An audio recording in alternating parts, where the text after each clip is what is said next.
احنا نترحم على ابناء تونس اللي تم اغتيالهم غدرا وهم يدافعوا على امن حدود هذا الوطن وعلى امن المواطنين.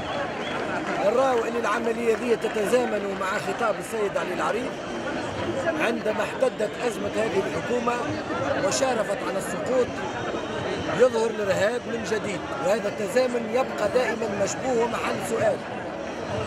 نعتبر أن حكومة السيد علي العريض مسؤولة على وجود الإرهاب أصلا في تونس.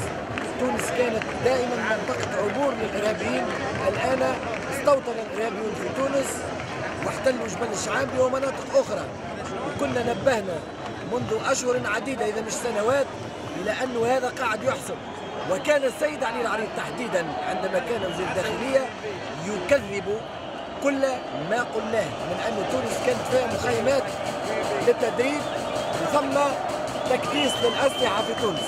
اليوم يظهر الإرهاب عريان واضح جلي للتوانسة، يستهدف المناضلين السياسيين، يستهدف قوات الأمن، وهذايا مسدود بفتاوى وبفكر تكفيري يدافع عليه جزء لا يستهان به من قيادات حركة النهضة اللي هي موجودة حتى داخل المجلس الوطني التأسيسي.